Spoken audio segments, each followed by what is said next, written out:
Thank you for listening to the Divine Nobodies Podcast with Eric Ajna and Jennifer Lynn. If you enjoy this episode, please like and subscribe so you never miss a show.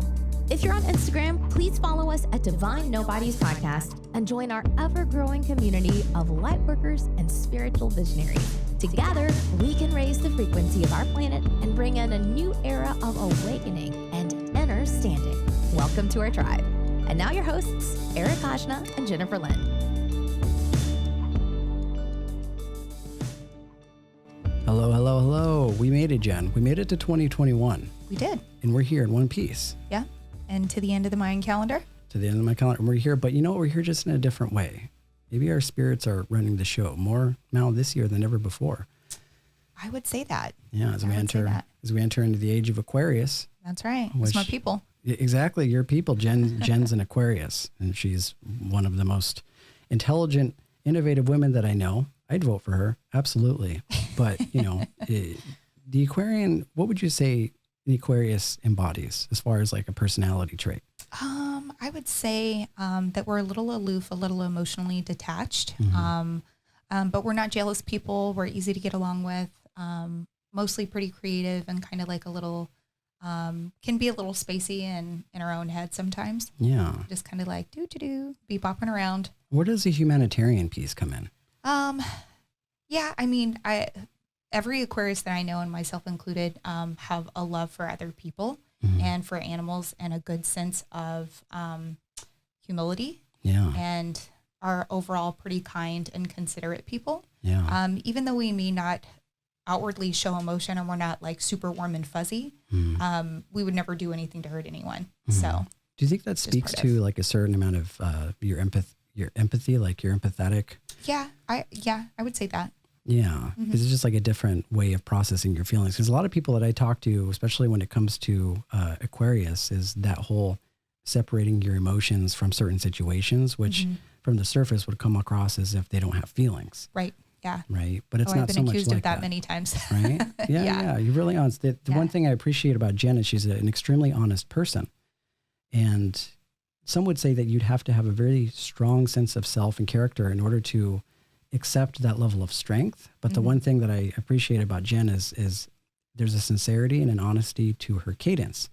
And I accept that fully, whether or not it's good or it's bad, at least the fact that somebody's being honest with you, fully embodying their feelings. Because to me, it isn't just about somebody just always just painting a nice picture about how life works. It's about somebody offering you the truth. Right. Yeah. I do that to a fault. That is one of my New Year's resolutions, to be better about my delivery, because my delivery is sometimes a little too direct. Yeah. So I think maybe I need to dial it back and take a page out of your book and be a little bit more. my Libra sun. Yeah. And my planet is Venus, so I'm the lover. And I think one of my New Year's resolutions is to romanticize like I normally do, but not overly romanticize things. Yeah. You know, accept situations for what they are. Life is always going to be beautiful to me. Yeah. But in the realm that the overtly romanticized piece of me comes out is in situations that shouldn't be romanticized. Perhaps maybe when somebody's not being nice to me. Yeah. I have to really accept the fact that there are people out there that are going to hurt your feelings, sometimes even deliberately. Yeah. But the reason why I bring up the Aquarius thing, one, because we're in that age, but two, that Aquarian part of you speaks to a direct sort of truth, right? That honesty that you guys embody. And I think that this year in 2021 is going to embody that. There's going to be a whole lot less of, distruths and disingenuous sort of narratives kind of being passed around. I think people are at this place now where they want the truth. Yeah, I think so too.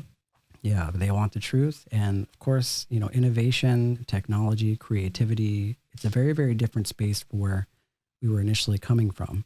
And I noticed on, on December 21st, because we had that episode with the gem goddess one day before the winter solstice. Yeah. That day I woke up, I had my own little rituals, just did some meditations, sat with some crystals. And I really wanted to take that day to just kind of go within and feel the vibration of the space on that day. And I feel like I really did. Yeah. Set some intentions. And for the most part, everything has been really smooth, really beautiful. Has it been that way for you? It's been that way for me too. Yeah. I've noticed a lot more, and this has been kind of like amping up over the last couple of weeks, actually, since the 21st, I can recall a lot more synchronicities kind of happening in life, not just with numbers, but a lot of things. Yeah. And it's funny, Jeremy and I got a new Oracle card deck. Oh, yeah? And yeah.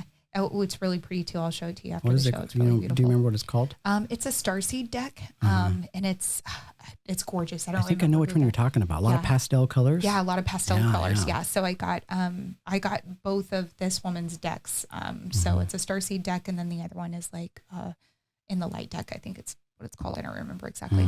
But anyway, so I gave it to Jeremy, and I was like, oh, pull a card for yourself for 2021 and kind of see what it says. So he pulled the first card and he read it and he was like, that doesn't feel like me. So he put it back in the deck and reshuffled, and then he pulled it again. Oh, the same one? The same one. Yeah. So, and I was like, well, maybe you should, heed that message because that's what you needed to read. So I did the same thing. But the card that I pulled really resonated with me. It was the portal card. And it said that, I'm in full activation right now for creative projects. And all I need to do is walk through the portal because, I have the assistance of the divine. Yeah. So I was like, ooh, that's really cool. And I was like really into the card. So the next day, I just pulled a card for the day and I pulled the portal card. Oh, you pulled the portal card. Yeah, 2 days in a row. It's a lot of synchronicity. A lot of that stuff. Yeah. Yeah. A lot of that's been happening. You sent me like some texts of like some reoccurring numbers that you see, 111. Yeah. A lot of people, we didn't even realize this until I think recently, that UFO video that we posted a while back was the duration of it was 111. 111. Yeah. Pretty crazy. I was like, whoa, oh my gosh. Yeah. And I think we're going to see a lot more of that. A lot of the unseen realm sort of influencing us in some ways. And I think the humanitarian aspect of the Aquarius is going to kind of move to the forefront too, in that, we're going to, place ourselves in this position to be a little bit more compassionate of other people. Once this sort of pandemic subsides and people start taking the vaccine, and my hope is that people will have learned from this experience, that entire year of 2020, being within doors, basically being the hermit card in the tarot, and doing that inner reflection, so that when we come back into the world, we'll be a little bit more mature. Yeah, a little bit more mature and just appreciating others' company, and not just your family, but your friends and, all the luxuries that we had in life that we definitely took for granted. Right. I really appreciated the slow down and the reflection time and the time in my house to really, work on projects and really dive into work, my 9-to-5 work. Yeah. And yeah, it's been good. Yeah, it's nice to be able to take that. So this is going to be the first episode of 2021 that we've recorded. Yeah. And we're going to keep the ship going. Divine Nobodies, we try and really, really push it forward as far as the spiritual teachings. We go into really deep subjects. And today's subject actually is one that I've really been interested in, mainly because it speaks to a large part of my youth and how I grew up. But I think it also speaks to yours too, Jen, which is epigenetics and generational trauma. Oh, yeah. It's hard to know where to start with something like that. But the one thing that I think is the most relatable about it is that most people go through it at some point because it's so closely related to just trauma in general. I mean, it actually is trauma.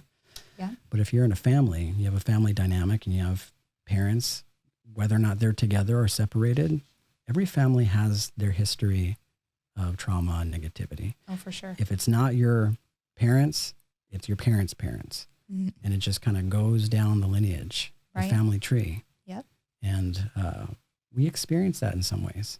And for the most part, I think this is a crazy thing that I think about too, is that there's this sort of idea or this narrative that I tried to embody growing up, which is like, there is this perception of the perfect family. Yeah. Like there's somebody out there that is, had been raised a certain way. They never got to experience anything remotely bad. And as I get older, I really quickly realized that everybody has had a difficult childhood in some way. Yeah. Has had some event in their life that was transformative. Right. It's pretty rare that you meet someone that was like, nope, my childhood was perfect. Yeah, everything was great. Yeah, I've never met them. Yeah, I've met a couple people that have said that. I don't know how true that is, but who have said like, no, all in all, I had a really great childhood. But it seems like those people that maybe have had those great childhoods, because I've met people that seemingly have, but what ends up happening is because it was so good, maybe it was so far removed from any type of violence or any sort of anarchy or chaos in any way, that there's still this sort of like dormant curiosity inside of them to make some chaos happen. Oh, yeah. Right. So that's why you have those people that, spend all their youth in, Catholic school, and they were sheltered for most of their life. And then once they turn 18, they go out and they just cause a bunch of crazy chaos. Yeah. You know what I mean? Yeah, I do. So I feel like even if it's not something that you immediately experience, I think it's like the spirits and it's very much a human experience to want to venture on the other side of the tracks. Right. Which is like going and causing some trouble. Yeah. Because I feel like those are the best ways to learn fundamentally what the balance in life represents. Yeah. And I definitely did that. Oh, yeah. I did too. The way that I grew up, my parents divorced when I was really, really young. And my father was a drug addict. And I had like a really interesting contrast because for the most part, my mother grew up, in a pretty stable household. But my father was the one that was sort of like this struggling artist. He has a really, really big heart. He knew how to love, but he just couldn't figure out the 3D shit, which are his responsibilities. Yeah. You know what I mean? And so that created a lot of contrast, and maybe that in a lot of ways helped cultivate the deepest aspect of my, Libra inside of me, because I have that sort of like that balance of, moving in a more cohesive way, but also a little bit of chaos in me as well. Yeah. And that definitely affected me. And in the moment that we experience that trauma going up, it seems to be kind of the worst case scenario for you because you're always comparing yourself to other children that you imagine don't get to go through that. Right. But then as I got older and I started venturing deeper into these spiritual themes, I realized in retrospect that a lot of those traumas and those tragic situations helped really build the fundamental building blocks of who I am as a person. And I'm so grateful to have experienced that. Oh, yeah. Me too. Did you go through a lot of that when you were growing up? Oh my God. Yeah. Same story, pretty much. I mean, I am one of 5 and my dad had multiple women pregnant at the same time. Multiple. Multiple. Whoa. So we're all pretty much the same age.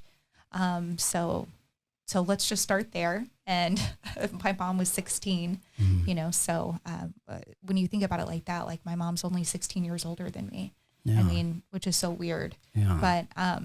But yeah, and she's a drug addict as well, and my dad was an alcoholic, and they were both young and just trying to figure it out. I mean, my dad essentially raised my mom, and he didn't do a great job.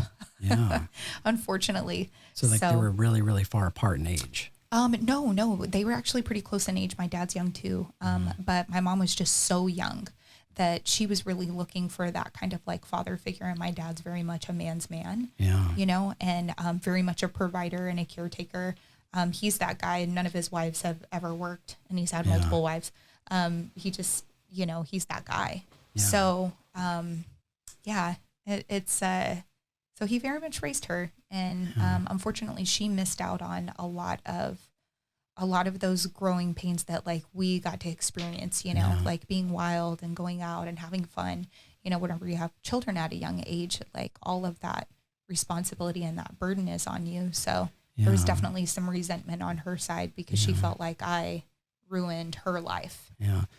Even though, I mean, I guess I had a choice. I guess I did choose to incarnate with them, but it's interesting about one thing that I realized getting older, because when you're young, you think of your parents as infallible beings. Mm-hmm. You think that they all have all the answers to every problem. Same thing with like people in higher authority positions like doctors and nurses and things like that. And as you get older, you realize, or at least me at 36, that everybody's just trying to do the best that they can. Exactly. And really nobody has this shit figured out. No. And there's comfort in that, but also a little bit of anxiety in that at the very beginning, because you're like, whoa, we're sort of on this ship. There's people that are in these higher positions of power, especially people that have authority over your health, that are doing the best that they can. But the comfort is in that we're all sort of on the same playing field, learning and growing together. But when I looked at my birth certificate one day, kind of put everything into perspective, my parents were in their late 20s, early 30s when they had me. So now I'm at that level of emotional maturity to understand perhaps maybe where their mind was when they were together. Right. You know, and you're not in that realm when you're young to figure that out, but I've been in my share of relationships, and so have you. So when you hear about the conflict and, you know, the sort of divisive things that split your parents up, you think in your mind like, well, this could have been resolved with something as simple and practical as just a conversation. Yeah. So it makes you wonder why they couldn't figure this stuff out, you know? Yeah. I mean, that's the $1 million question. I mean, therapists wouldn't have jobs if people were good at having conversations. I mean, that's really the root cause of most problems is people just have a hard time communicating. Yeah. And it makes me think of this word that we all actually use very often, which is responsibility. Yeah. Right. We say it so often, we have an idea of what it means, but when you break it apart, responsibility, it is our ability to respond in any given moment to any sort of scenario. Everybody operates differently. So when our parents are responding or taking responsibility over themselves or even just children, they're agreeing to having an ability to respond to whatever the moment happens to bring in that situation. Yeah. And so I feel like a lot of trauma that we experience, especially growing up, because I think that's the sort of breeding ground for a lot of the guilt and the shame that we feel, comes from, you know, this mainly our parents and the conditioning that they had gone through growing up. Yeah. It's almost like this sort of, I guess they can call it a generational curse that some families go through, where if there is one parent that doesn't take responsibility for their lives, they not even just physically pass it over to their kin. There are all these different sort of intrinsic dynamics that you exchange even biologically with your kids. Yeah. It's through blood. Yeah. Through blood, through sperm. Yeah. Through blood, through sperm. Which is pretty interesting. That's the whole epigenetic talk, right? And the whole epigenetic thought. And there's, you know, so we're comprised of DNA. So epigenetics, all that is a change in your DNA structure, but it's not really necessarily a change. It's more like a chemical tag that's placed on the outside of the DNA. It's like a methyl group tag, and changes the way that your DNA is expressed. So there's been a lot of different studies. The Dutch study about the famine in I think it was 1944. And those kids that were born to mothers who were starving had higher risk of obesity, high cholesterol, high triglycerides, higher risk for diabetes, higher risk for schizophrenia, and had a 10% more likely chance of dying early compared to the groups before and after. So, you know, we know that things happen in utero, right? And we know that in utero stress is real, and that's a real thing. But it's interesting that it actually can change the DNA for future generations. So that's not really even the only example. I think that even a better example is there was another study that was done with mice. So they exposed these mice to like a fruity smell and shocked their foot. So whenever the mice would smell it and they got the shock, they had a conditioning to be afraid, to be startled by this smell. So there was a control group and you know, the other rats that were exposed to the smell didn't react to it. So as the study went on, they went ahead and let these rats mate after they were conditioned and being startled by the smell, and their babies were born. So those epigenetic traits were passed through the male rat sperm into the babies, and those babies had a startle reflex to that smell, even though they had never been exposed to it before. And to take it a step further, just to make sure that it wasn't environmental and it wasn't like maybe the parents, you know, acting differently together. They did an in vitro of the same rat DNA, and then their babies also had that startle reflex to that smell. So it wasn't environmental. It definitely is passed on. It is genetic. Yeah, and I think the spiritual underpinning behind that is almost like a karmic one. You Absolutely. know what I mean? Mm-hmm. There was this study that I read about from Mount Sinai, the Traumatic Stress Studies Division. They actually took 32 Holocaust survivors, Mm-hmm. right? And they looked at their DNA chemistry, and they all had this certain gene, which is actually FKBP5. Mm-hmm. And all of them had their families that were either Jewish or had gone to concentration camps that had experienced really tremendous amounts of trauma. All of them had this in common. Mm-hmm. And a lot of these children were prone and predisposed to having anxiety and having sort of like these underlying conditions of post-traumatic stress without actually having even experienced anything like that. Right. You know, so it's like this transgenerational inheritance that affects you by your environment. But of course, me, you know, I have large part of my bearings in Eastern spirituality. I think to myself, okay, well, I understand the biological piece of that. It makes total sense. But in my mind, I'm bridging all the time science with spirituality. There's this part of me that feels that if you do not take accountability for your own karma, which are your own sort of dense behaviors that you inherit here on this 3D dimension, you could pass it to your children. And we see that in proof of, let's just say somebody is addicted to methamphetamines, or heroin. You see that all the time, where you have this child that is born addicted to heroin.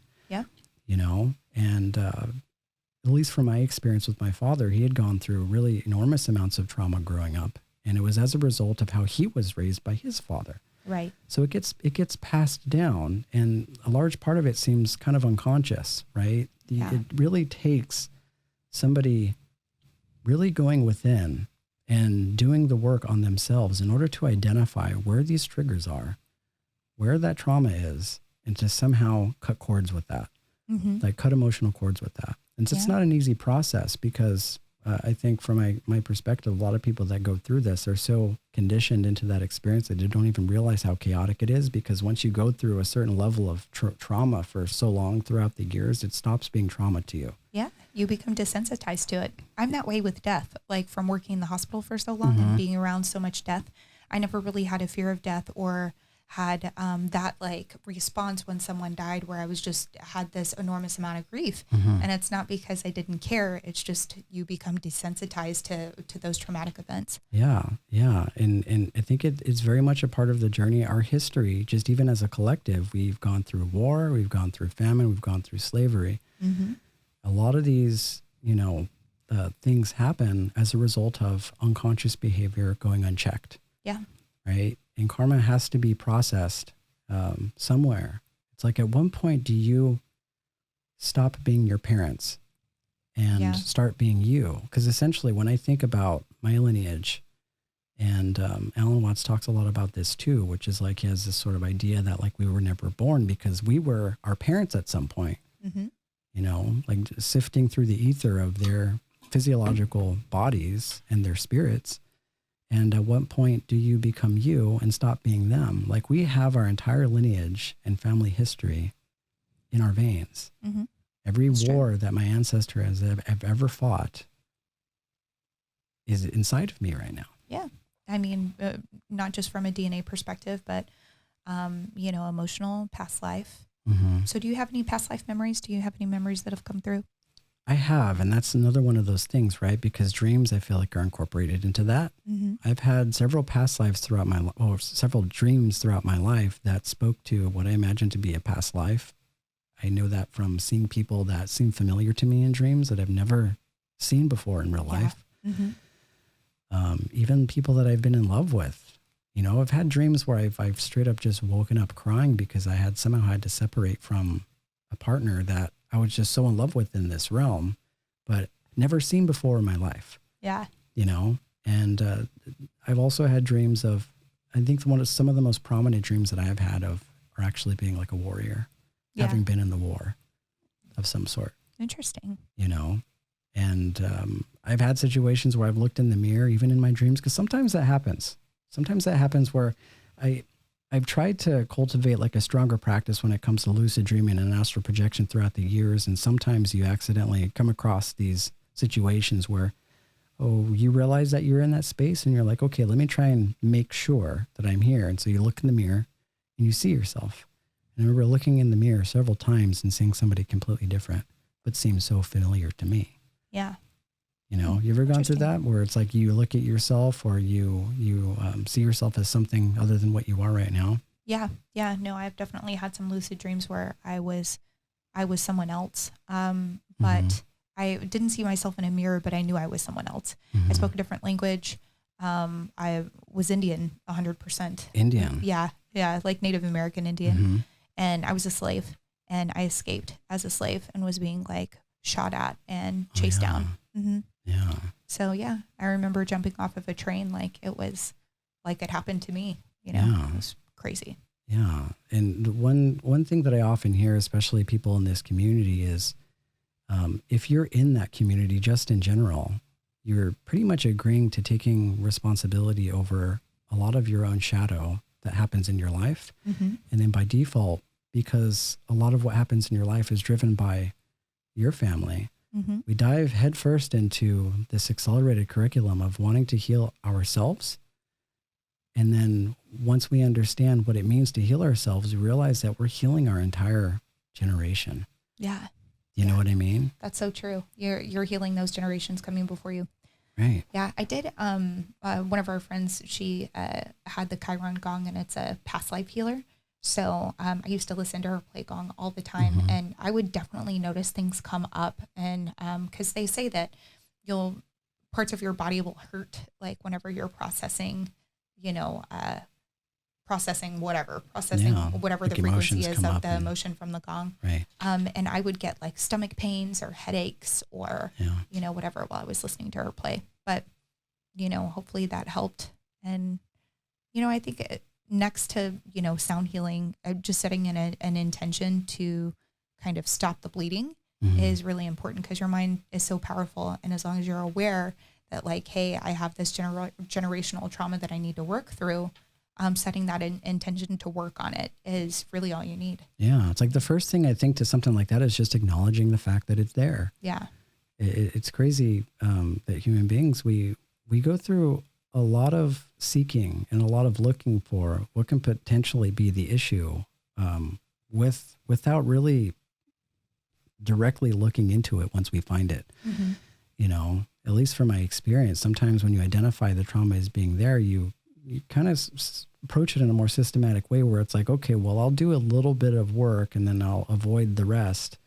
And you try and pick and choose what it is that you want to see and what it is that you don't. And I think that radical recognition of your life is really what's required in something like that, which is like really, really accepting and having compassion over the fact that you've gone through this trauma and this darkness and acknowledging it. Right. Yeah. Saying yes to it. Yeah. Because I think a lot of, especially parents, for example, like when they know that their child is, going through some difficult emotion, maybe they're going through addiction, there's something that goes through the mind of a parent that's like, oh, I did something wrong. Yeah. This must be something that I had done. You know what I mean? Yeah. And so it's like this, it's interesting that a lot of the people in the community, as far as light workers, tend to be, people that have experienced the most trauma than outside of any other sort of group that I've ever experienced before. You know what I mean? Yeah. I think birds of the same feather flock together, Yeah. You tend to find your tribe, and usually it's because you have something very deep seated in common. Yeah, but it's a different narrative, right? Because when I first got into this whole thing, people talked about enlightenment. They just thought that it meant that you were just going to be super happy and just feel super amazing all the time, and that, the skies are always going to be blue and you're not going to experience anything uncomfortable. And then you realize that a lot of the people that get into it are some of the most wounded people. And it becomes a different type of experience, a different type of story, a very, very good one. I think definitely a worthwhile one and a meaningful one. But, it takes a lot of strength in order to acknowledge like your own shadow, Yeah. I mean, we all have the opportunity to become the narrative or to write a different one. Yeah. And, life is all about choices. Right. And, I realize that it can be hard, especially when you're dealt a tough hand to kind of crawl out of the hole. But you have to make that choice for yourself. Yeah. Yeah. Nobody can do that for you. Right. Nobody can do it for you. I think that this is what this planet really represents in, I guess, from the galactic sort of like eternal perspective. This is a planet that is driven by Kali energy. Kali basically being that you have that contrast and balance, right? So it's not the easiest thing to move through. And I think that's the reason why we're celebrated across the universe. And I think Barbara Marciniak talks about it a lot, which is, Earth is not an easy place to incarnate in. No. And I'm not sure why we chose this place. Well, we chose it to learn, you know what I mean? And I'm kidding. I wonder what other planet you would have chosen, maybe Venus? No, I don't know. That's a good question. Yeah? Yeah, that's a good question. Or question. like Mars? Mars, probably. Yeah, probably. Yeah. Probably I want Mars. to see what's going on there. I want to see what kind of shit we got going on underground on Mars. Underground? Yeah. Yeah, I've seen some of those videos. Yeah. Well, not some videos, but like some of those articles where people have gotten like the rovers have taken photos of like things just running across the surface of Mars. Yeah. But there was also that article, that guy said that there was an alien base underground on Mars, right? That's what I heard. Yeah. That's what I heard. Yeah. So here, Elon Musk is spending all his money and trying to get to Mars, and we're already there. Right. Somebody should tell him. Somebody should, well, I don't know. I feel like he's, I feel like he's sort of hanging under the radar right now. There's going to be a time, Jen. I think I know I had a real bee in my bonnet over this whole aliens coming to Earth thing. Yeah. But I feel like the age of Aquarius, just like what Leanne or Gem Goddess spoke to, which is stuff that you would never imagine would happen. Yeah. Just completely out of the ordinary. Yeah. Will happen. Something we didn't even see coming. Yeah. And I feel like aliens are one of those things, because it makes me think like it's easy to feel like the world that we live in, as far as the United States, as far as America, is exactly how it is. But it's crazy how all of this can change in an instant with just the arrival of some being from the sky happening to land on our ground. Mm-hmm. Your world can automatically, suddenly just go from this sort of, divisive left-right sort of politics into all of a sudden the world is magical again. Yeah. It's crazy how it can be just one situation that can sort of reinvoke this feeling that there are infinite possibilities to which way this thing can go. And we could very well be living in an Alice in Wonderland sort of world and not even realize it. I feel like that. I feel like that's highly possible, that this is just like a hologram and we're, living infinite lives at the same time. I think so. I believe in like that sort of fractal thing that life seems to have. Yeah. Which is like you close your eyes at the end of the night and you find yourself in a dream. You're not even entirely sure how you got there, but you're in there. Mm-hmm. I think that's the interesting thing about dreams, is that once you find yourself into a dream, there's no narrative of, okay, well, where were you born in the dream? Who are you in this dream? Where do you start? Where do you end in this dream? Mm-hmm. You just fucking wake up in the dream. Yeah. Like you're there. That's true. Right. And so I feel like the nature in life has this way of, relating different things and giving us sort of like a lot of these metaphorical meanings behind stuff. And in the same way that we have life and death, and we have this idea of sleeping and waking up in a different dream, I feel like, the process of dying and waking up to whatever it is that's on the other side is going to be something similar to just waking up.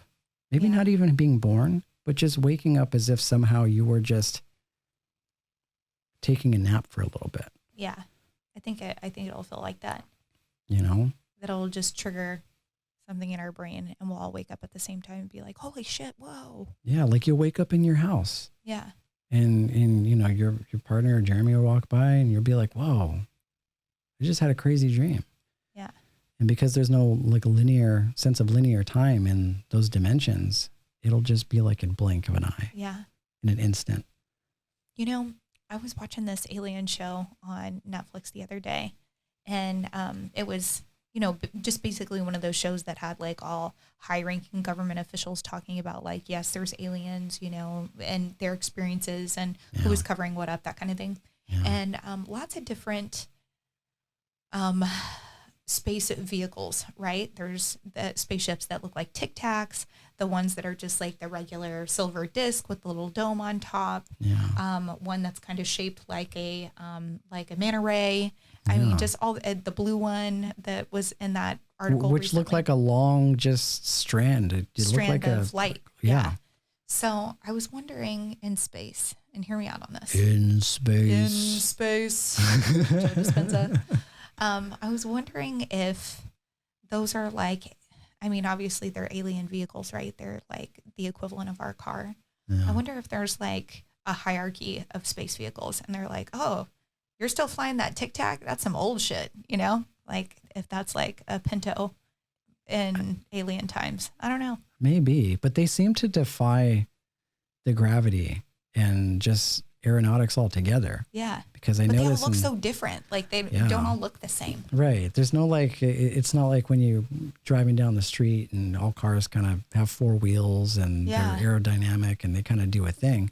It's like they designed these without considering how aerodynamic it has to be, because they don't even go by the laws of physics or the laws of like gravity. I wonder who's in charge of designing spaceships.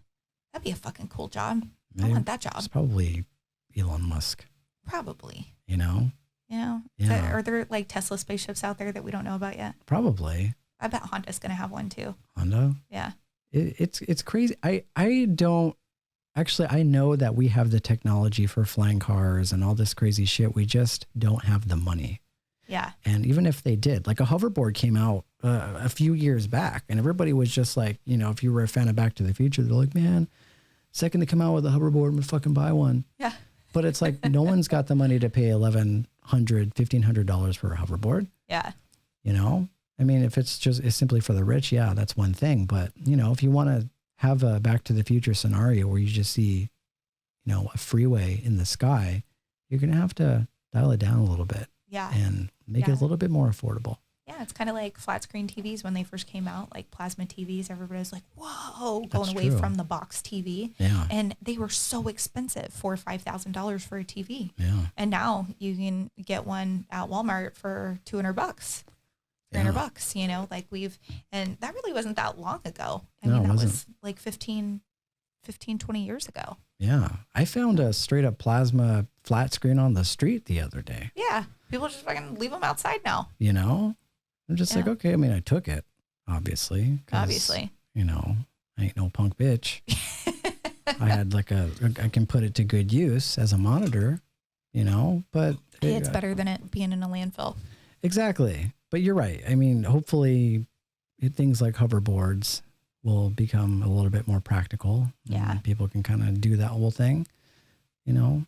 Yeah. But, you know, they're talking in the year 2021 to, you know, transfer more to, you know, fully electric vehicles. Who knows? Yeah. And that's not going to be better for the environment because we just don't have a good way to generate electricity. I mean, other than solar, but most of our electricity comes from gas. So, yeah, you know, it's actually worse for the environment than having gas cars.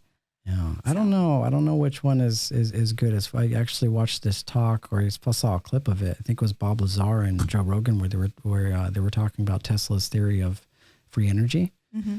And Bob Lazar was talking about, and I'm not sure. I love Bob Lazar. That's a cool motherfucker. Yeah, I saw that documentary about Bob Lazar too. Good, right? It was really, really cool. And I do believe him. I do believe that he's hung out with the aliens for sure. But he was talking about like it wouldn't actually be a good thing if say Tesla's invention ended up coming to fruition, because we rely really heavily on the internet, mm-hmm. right? We rely really heavily on you know, radio transmissions that are invisible in the air, mm-hmm. Wi-Fi signals. And if we had electricity just flying through the sky in this sort of free energy grid, it would interfere with all of that. Everything, yeah. So we wouldn't, as far as what Bob Lazar is saying, we wouldn't have the internet. Yeah. We also probably wouldn't have, I guess, aerospace in the way that we have planes, because a lot of, you know, what we do is driven by sort of radio signals and things like that. And there's no going backward from the internet. I mean, now the internet is here and it is what it is. I mean, I remember using the computer in our school. We had one computer that had dial-up internet. Mm-hmm. And that was like, okay, guys, this is a computer. And you can find anything, any information in the world by just typing it in. And everybody's like, whoa, how does it do that? And now we have like little computers in our hands 24/7. Yeah. It's like what Elon Musk said, we are symbiotes. You know, we are artificially intelligent symbiotes. And the fact that we have extensions of ourselves, which is our smartphone, no matter how many times you pick it up, it is a part of you.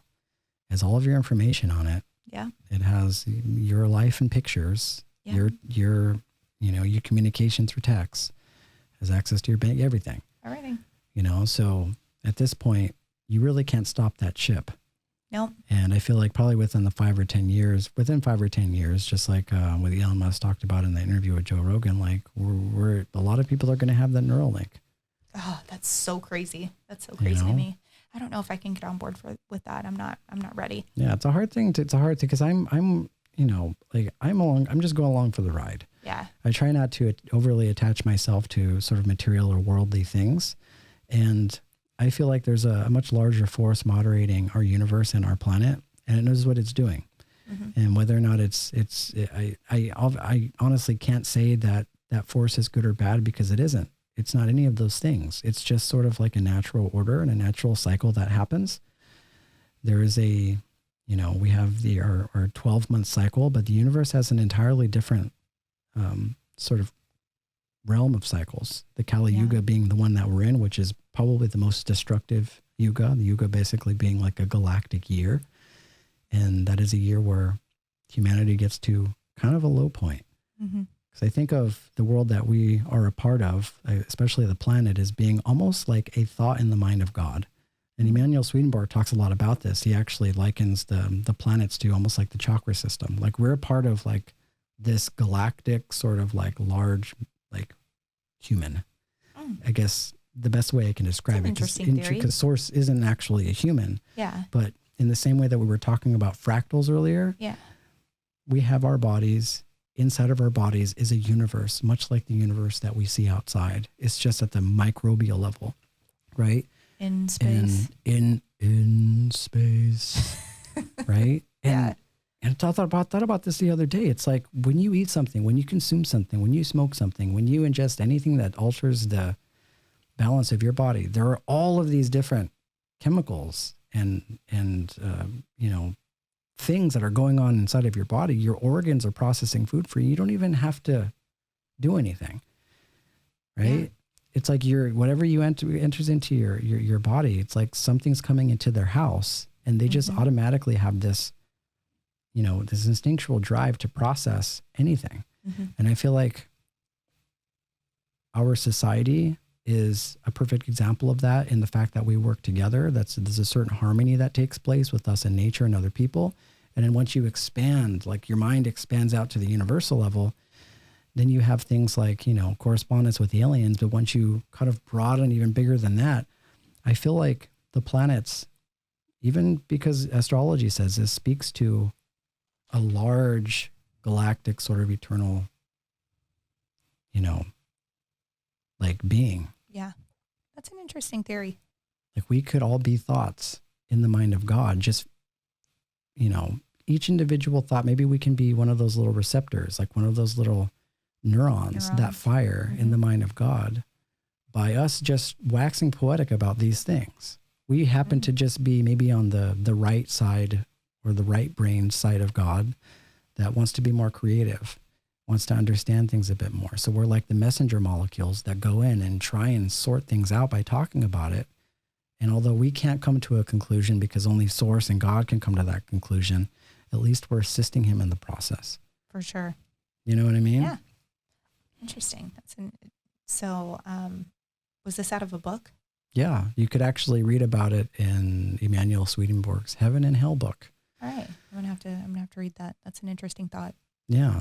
He likened the solar system to the chakra system, and he also likened the 7 days that it took God to create the universe as all the 7 chakras that we sort of have and embody in order to reach ultimate enlightenment. Very cool. All right. Isn't that some shit? That's some shit right there. Yeah. But I feel like this planet, just particularly because we were originally talking about generational trauma, this planet, once you get older, you realize that it's not just for fun, although there is fun to be had. There's a lot of fun to be had. I've had a lot of fun. A lot of fun. Had a lot of fun. Too much fun. I've overdosed on fun. Yeah.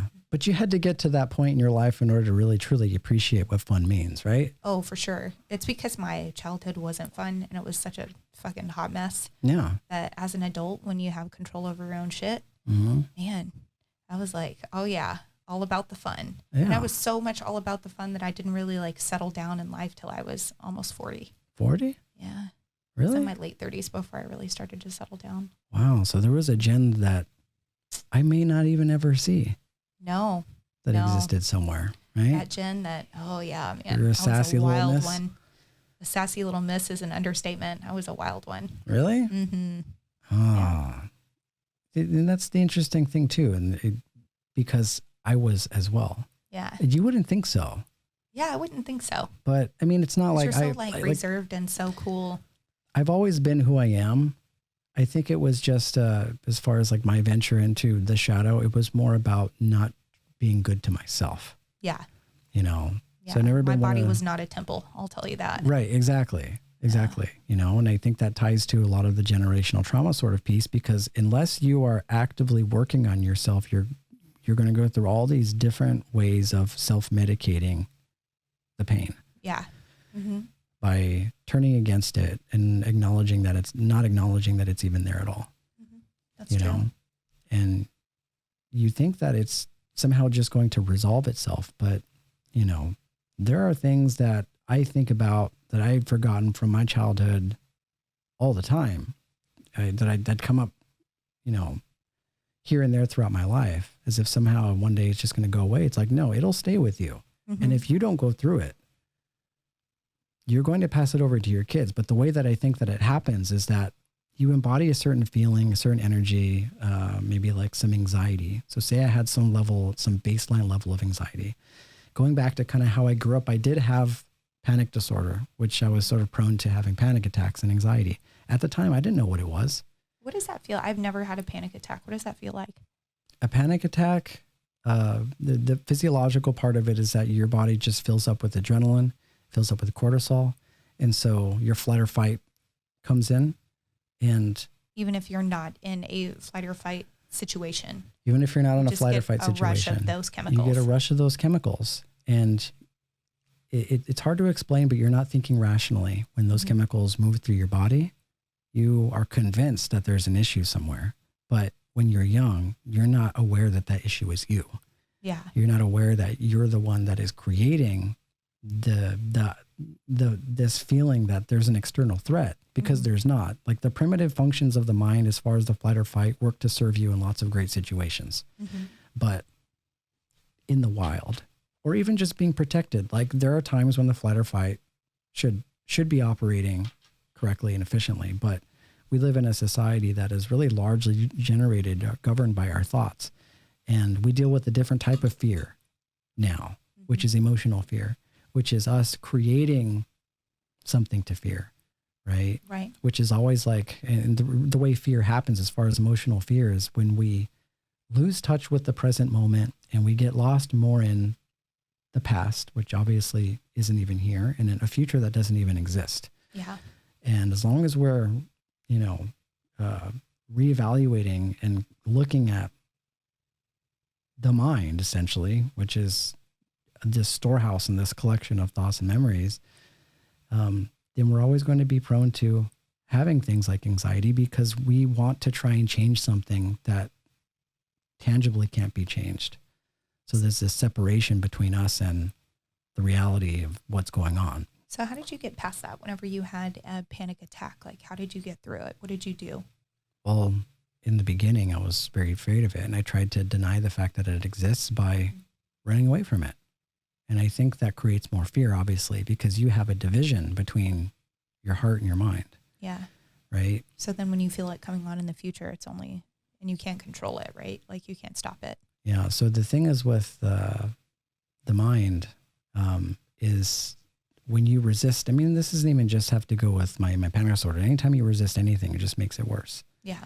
You know, you have to acknowledge the fact that what you're feeling is true and real, and be willing to accept that fact and feel into that. But also feeling into that means understanding why it is that you are going through that, right? So for me, in the beginning, I completely resisted it, and I did for a long time, but didn't even realize or understand why I continuously kept having these bouts of anxiety, until one day I just, just got really, really tired. And I started reading a lot of like Jiddu Krishnamurti and Paramahansa Yogananda, and they speak to a lot of these things. I'd gone through in and out of therapy throughout my life in the very beginning.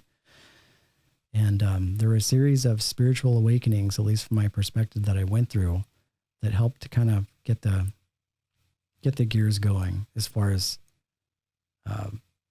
practicing more awareness of those things, and realizing that I'm not those thoughts, that I'm not those feelings that my mind is producing in these chaotic moments, but I am the witness. I am the awareness that sees that. But it's hard to come to that conclusion because you can't place yourself in the field of awareness unless you intrinsically know that there's something other than thought inside of you, which is the spirit. So you have to like really understand and really feel that you are an eternal being in order to even be able to see the chaos that your mind is trying to produce. Okay. And that is something that a lot of people have trouble with. Yeah. Because a lot of people That's a really abstract concept. Yeah. I mean, and that's a really hard conclusion to come to, especially on your own. Yeah. Because a lot of people think automatically there's a spiritual side of it that has something to do with Christianity. Yeah. But it's not. Like when you are born into the world, you don't have a name. You weren't born with a name. Somebody gave you that name. You weren't born with the conditioning that you have. Somebody taught you that, right? And there's this sort of other kind of school of thought, which means that, well, if somebody's not teaching you, then you're just going to be some, crazy animalistic type of person. And that's definitely not true. Human beings, I think, at the very core are loving, and the very essence of who they are is loving. And if you give yourself the ability, it means, I guess on a more practical level, if you raise children, allow them to be who they are, which is supporting them lovingly with anything that they happen to be interested in. And you'd be surprised at how loving of a person that you could actually raise. But the reason why I bring this up is that a large part of our conditioning is what creates this idea that we are our mind, because the mind is where the conditioning comes from. Like your identity, your personality, everything that you believe that you are comes purely from your mind. Right. And that can be changed in an instant. One thing I find it really interesting is like when somebody pisses us off, if we have a situation with another person, or we believe something so intensely that we swear that we'll never change our mind, and then somebody can come in an instant, right? Yep. And completely shock us out of that belief. And we can change our mind just so quickly. We change our minds so quickly. And because we change our minds so quickly, and because our emotions move and are influenced so quickly, it makes me really, really feel as though that sort of ego that we rely on and fall back on really doesn't exist. Because if you were, something, relative to an eternal spirit, there isn't sort of like this waxing and waning. Like, behind a shadow of a doubt, the truth of who you are without intellectually needing to understand it, Yeah. And this is a very basic example, but I don't know why I even thought of this, but it's the same with taste. Like as quick as we change our mind, we'll also change our sense of taste. And when I was a little kid, I hated onions. I mean, fucking hate onions. And my mom would chop them up really little in things and put them in there, and I would taste them. And then I'd be digging them out, these little tiny slivers of onions. And the smell of them, just everything about it, I loathed. And now as an adult, I will eat grilled onions by themselves, just pick them up off the grill and, eat away. And it's like, man, I can't believe that I could change my mind on onions. I never in a million years would have thought that I would like onions and order shit and put onions on it as an adult. We're so sure that we are going to be who we are for the rest of our lives, not even realizing that we've been changing over the last 36 plus years. Yeah. And when I think back of who I was when I was a kid, I can't even relate to that person. Yeah. It's oh my crazy God. to Who think. is that person? It's crazy to think that No we were idea. once that child Mm-hmm.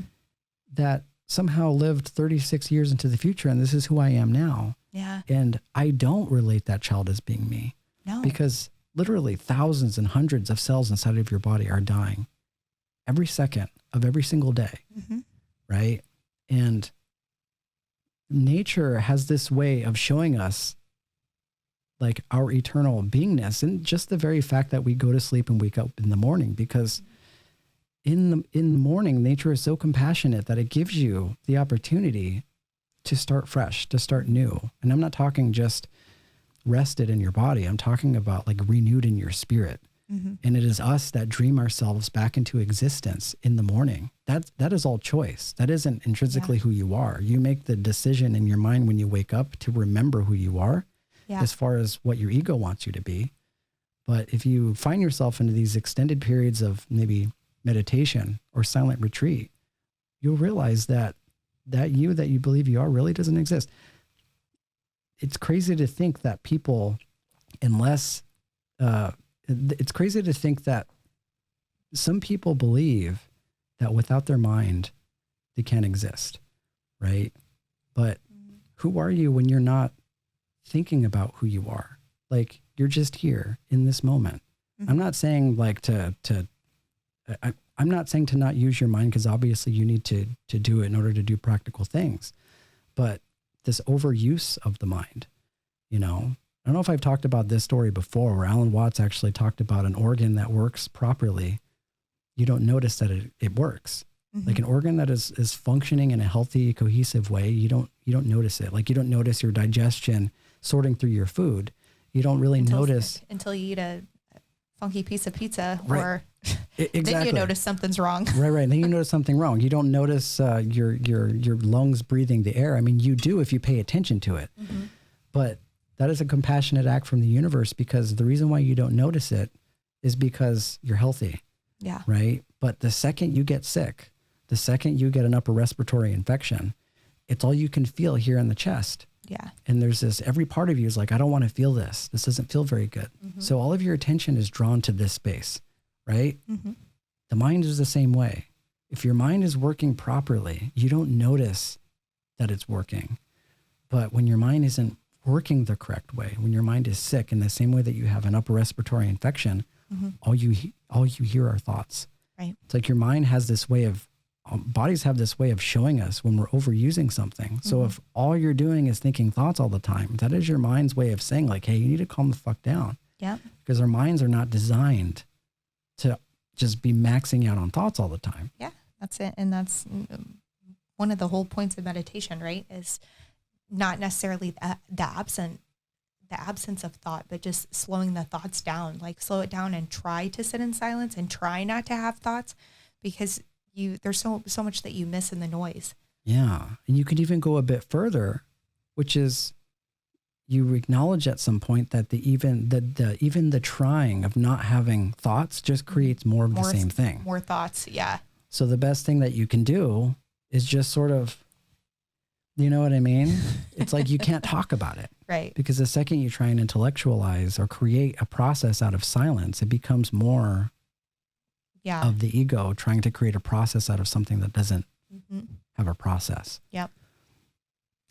Yeah. So what do you end up with? You end up with a podcast where nobody's talking. Right? I think it's boring. I think it's completely healthy to be able to have a comfortable exchange with somebody. What I'm actually speaking to are people that wake up in the morning and they go through just devout levels of anxiety because they can't quiet their minds. Yeah. Those are the people that I'm talking about that need that type of relief. Yeah. People that have gone through post-traumatic stress as a result of trauma they've gone through growing up that somehow can't shake it because they think by, always dwelling in the past, thinking that they can change the situation that's already happened. They think that somehow is going to provide salvation to them, but it's not. Yeah. Williamson has this quote that says, the best way to heal the past is by living fully in the present. The reason why is because the present is the only place that we have the ability to change anything. That's right. You're absolutely right. Yeah. So I feel like So what are tips? What are some tips to help people with panic disorders and anxiety and generational trauma, like outside of things that we've already talked about, right? We've already talked about like sound healing. We've talked about therapy, meditation. What else? I think what I'll say to people first is that if you were actively doing the work to wanting to find out more about your lineage and where that trauma comes from, then I would essentially call them light workers, because it isn't an easy task to undertake. Right. Because what you're doing is you're not only healing yourself, you're healing your entire fucking family. Yeah. And your family will feel that just in seeing who you become as a result of that work. You'll radiate like this enormous amounts of love in your interaction with people in your family. And love is contagious. Love is contagious. You're right. Once people pick up on this beautiful aspect in you, in the beginning, it's not going to be easy, because there are people that are so deep in their patterns. Yeah, change is hard, especially when it comes to everyday life and patterns. I mean, shit, I can't even stay on a what is it, the dry January for longer than 4 days. Dry January? Yeah, dry January is where you give up alcohol and everything fun for a month. Yeah, I mean, after the holidays, yeah, give your liver a break. Yeah, everybody's experienced that period. That when you decide to go into, especially New Age spirituality or just meditation, you always have those family members that are just jealous of the fact that you seem so happy. Yes, and they'll try and. Isn't that funny? Yeah, they'll just try and kick you down a few notches. Yeah, and there are some people that. They aren't as aware, and they kind of succumb to that energy, and they're like, yeah, maybe I am just destined to be just like these people. But you have to push through that. Yeah. You have to realize that is their karma, that they are just dealing with their own, 3D sort of dense emotions, and it just doesn't really have nothing to do with you. Yeah. And what's helped me too? Because there's been times where, I feel like I'm sliding back. And I'm like sliding back into old habits and old patterns and old way of thinking. And I'm like, shit, I've done all this work. And like, now I'm sliding backward. Is just to ask your guides for help, and just through meditation, set an intention and say like, hey, I can feel myself slipping back. Like, help me. Because and we've had this conversation before, like your angels can't help you unless you ask for it. Yeah. So you have to ask. You got to ask for help. You got to ask for help. But yes, if you decide to take on this work, congratulations, because it isn't an easy task. And so I guess the tips that I have for some people is to start by inquiring. In Hinduism, they talk a lot about the inquiry. And for Sri Ramana Maharshi, it's something as subtle as just asking, who am I? Yeah. Right? But you have to pay really, really close attention, because you're asking yourself a question. And you only want to make sure that the purest, most authentic part of you is answering. And it's kind of a trick question. And this is kind of what Eastern sages do, is they set you up to place yourself in this position of knowing how often the ego comes and sabotages your truth and your freedom. So if you ask yourself, who am I? And there's a voice inside of you that answers, that's not it. Yeah. That's not it. Because only the ego asks questions. That's the trick question, right? Yeah. You are that because you exist. That's enough. People are like going around trying to find the meaning in things by asking questions. And there is truth in that. Yeah. Like there is truth to going and picking up a book and reading words. But if you really want to get down to the core of who you are, ask yourself, like, who am I? And see what type of answer that you get. Yeah. And if you get a very specific type of answer, that's like, oh, I'm Eric. This is what I do. This is how old I am. That's not it. That's ego. Yeah. And then Byron Katie also has this other question, which really helped me out in my journey, especially when I was younger. She says, who are you without your story? Yeah. Who are you without? That's a good quote. Yeah. Who are you without all of your conditioning? All your bullshit. It's kind of like in therapy, you go to a therapist and all they're doing is having you talk. Yeah. And they don't tell you like, hey, you know what your problem is? Your problem is that your parents fucked you up and you didn't get over your ex and ex. No, they just lead you to figuring that stuff out on your own. And that's what all spirituality is. It's just guiding you down the path for you to come to those realizations on your own. Exactly. And do the work yourself. Yeah. When you sit There's no answer. There's no magic pill. There's no. Yeah. It's like you are the answer. You are the answer. Somehow that's not enough for people. Like when Ram Dass sat with Maharaj Ji, and Ram Dass is one of the most eloquent speakers when it comes to that relationship between sages, is that it's not that like they teach you anything really profound. All they do is show you how ridiculous you're being with your questions. Yeah. Right. And one movie that I remember growing up was The Karate Kid, right? When Mr. Miyagi has Ralph Macchio doing all this crazy shit, like washing his car, like painting the fence. And Ralph Macchio was like, how does this have anything to do with karate? And he didn't know it right away. Right. Yeah. But all the movements that he was going through were training him on doing it indirectly. But the whole point, I think, behind what I'm trying to say, but between that relationship and the relationship between Ram Dass and Maharaj Ji, is that there's a certain level of service, compassionate service to another human being that awakens that sort of dormant force in you that makes you realize that you are it. Like that beingness inside of you is there, and you have to get to a point where you quiet down enough in order for you to hear it. You know what I mean? Yeah, I do. So all like a great sage's responsibility is to just show you how ridiculous you're being by the questions that you're asking, and to just illuminate the obvious to you. Right. You know? Well, we got into some pretty deep shit tonight. I think so, but we always just scratch the surface, Jen. Yeah. We always just scratch the surface. What are some tips that you have? Because you'd gone through some trauma growing up too. Yeah. I mean, it took me a long time. Therapy was huge for me. And I didn't start therapy until I was an adult. And a lot of those patterns and behaviors were already baked, and I had already made, decisions that were going to impact my life, as an adult, probably forever, So I think early therapy is the way to go. And I didn't really have anything to believe in before. Like, I wasn't raised in a religious household. And, I had some really bad experiences with religion when I was young, just being exposed to it and through friends and, other family members and what have you.